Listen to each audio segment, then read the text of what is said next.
जय हो बंदी छोड़ विदेही सतगुरु साहब की एक वाणी है। स्वयं से अलग जो खुद को खोजे, स्वयं से अलग जो खुद को खोजे, घोर अज्ञान प्रतीक। हमें खुद की तलाश है। खुद की तलाश को मैं अपने आप में देखने का प्रयास नहीं कर रहा। ये ज्ञान मुझ में नहीं है कि खुद की तलाश को अपने आप में करना है, स्वयं में करना है। ये बात जो है हमें समझ लेना है कि हमें अपने आप की तलाश है। पहले तो हमें अपने आप की तलाश है, फिर अपने आप में ही अपने आप के निज मूल की तलाश है। और वो सब के सब मुझ में ही है, मुझसे अलग नहीं है। तो जो वस्तु खुद मुझ में है, मैं ही हूँ और मुझको मेरी तलाश है। तो इतना नज़दीक जो वस्तु है उसको मैं अपने से दूर खोजने की अगर सोचता हूँ, या अगर कोई ऐसा ज्ञान देने वाला है जो हमें हमसे ही दूर करता है, तो साहब कहते हैं ये घोर अज्ञान का प्रतीक है। भीखा जी ने कहा है, भीखा भूखा कोई नहीं, सबकी गठरी लाल, गांठ खोल देखा नहीं ताते भया कंगाल। यहाँ कंगाल कोई नहीं भाई, सब अपने आप में माला माल है। बस अज्ञान का अंधियारा है। हमें अपने आप की तलाश है और वो हम में भरपूर है, कमी नहीं है। अगर कहीं कमी है तो सिर्फ और सिर्फ इतना कमी है कि जहाँ वो कीमती वस्तु पड़ा है वहाँ हमारी दृष्टि है नहीं। वहाँ होते हुए भी हमने वहाँ अपनी विवेक दृष्टि को रखा ही नहीं। अपनी विवेक वाली दृष्टि को वहाँ से हटाकर ठीक उसके विपरीत में लगाया हुआ है। और उसके विपरीत हमें जो कुछ भी दिखता है, मायावश उसे अपना लिया है, जबकि वो अपना है नहीं। इसको मायावश हमने अपना लिया है। यही हमारी भूल है। जब उसको सतगुरु के द्वारा यह आत्मज्ञान हुआ कि ये जो मायावश इस संसार को जो तुम अपना समझ रहे हो, दरअसल ये सत्य नहीं है। ये तुम्हारा न तो रूप है न स्वरूप है। ये बस कुछ समय का दृश्य है जो समाप्त हो जाता है, सदा रहता नहीं। जबकि तुम नित्य हो, सदा ही एक जैसा हो। तो बार बार ये चीज़ें संत सतगुरु समझाते हैं कि इस नकली को जो तुमने मायावश अपना रखा है, इसको त्याग दो, क्योंकि यह सत्य नहीं है। सत्य तुम हो।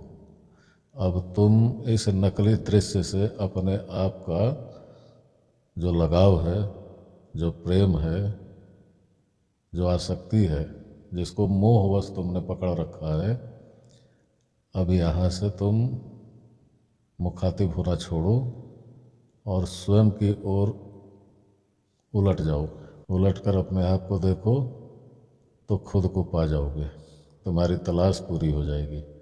तुम्हारा जो जन्मों का प्यास है वो पूरा हो जाएगा। तुम्हें जो कभी शांति नहीं मिली, परम शांत हो जाओगे। तुम्हें जो सुख कभी नहीं मिला, वो परम सुख प्राप्त कर लोगे।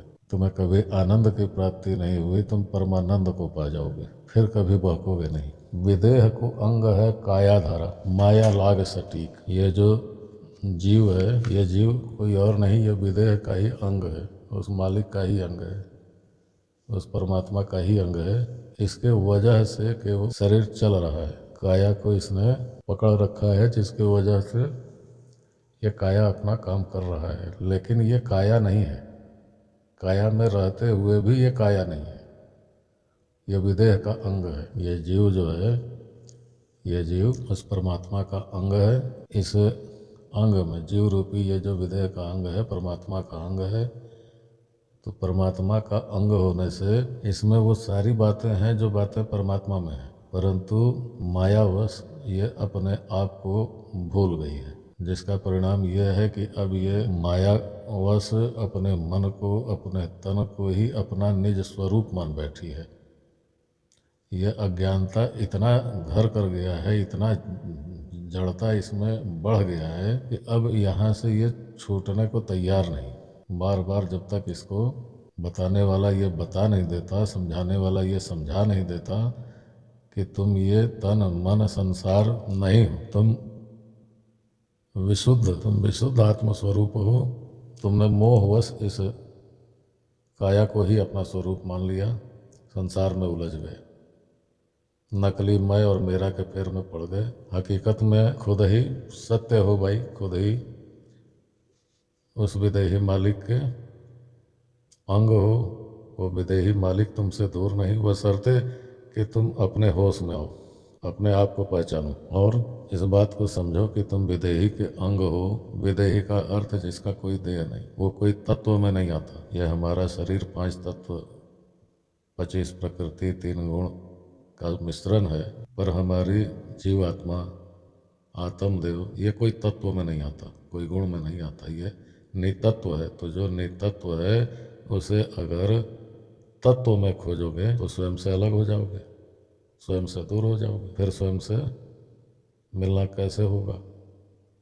मिल नहीं सकते। तो ये विधा अगर कोई बताता है आपको, शरीर के किसी भी अंग पर ध्यान करवाता है, तो समझ लेना कि वो 100% गलत साधना देता है, क्योंकि शरीर का कोई भी अंग जो है वो तत्व द्वारा निर्मित है और हमारा जो वास्तविक स्वरूप है वो नितत्व है, वही परम सत्य है। इस परम सत्य को मैं विदेही का अंग अपने आप में ही मुखातिब होकर, जो प्रीति मैंने मायावश संसार में लगा रखा, अब वहाँ से मुखातिब होना छोड़ दे। मायावश जो आसक्ति लगा रखी थी उसको त्याग दे, मुड़ जाए अपने आप की ओर, उलट समानी आप में। अब वहाँ से उल्टा होकर जब अपने आप को निरखेगी, परखेगी, तो जहाँ से वो आने की भूल किया था, भूल कर बैठी थी, वो पुनः वहीं को जाएगी, लौट कर वहीं आ जाएगी जहाँ से उसने भूल किया था, अपने आप में ही समाएगी, अन्यत्र कहीं नहीं समाना उसको। इस काया में कहीं भी ध्यान लगवाने वाले जो हैं वो इस काया में कहीं भी ध्यान लगाओ तो तत्व में ही जाओगे मेरे भाई, नहीं तत्व में नहीं जा सकते। इस ज्ञान को भली भांति समझकर कभी भी इस तत्व के साधना में नहीं पड़ना चाहिए, क्योंकि हमारा मालिक नितत्व, मैं खुद भी नितत्व, तो नितत्व ही नितत्व को पकड़ेगा। बस अपने अचेत अवस्था को त्याग दो, अपने आप की ओर मुखातिब हो जाओ, सम्मुख हो जाओ, फिर तुम ही तुम हो, तुम्हारा ही निज मूल है। ज्ञान को विवेक द्वारा बारीकी से पकड़ो, आत्मसात करो, इस नकली माया मोह बंधन से अलग हो जाओ। यही सतगुरु की सीख है। सभी संत सतगुरु जिन्होंने अपने आप को लखा है, वाणी के माध्यम से इस बात की तस्दीक करते हैं। इसको विवेक द्वारा समझो भाई। जो समझ गए भवसागर से छूट गए, अन्यथा जिनको समझ में नहीं आई बात, उनको तो इस भवसागर में डूबना ही डूबना है।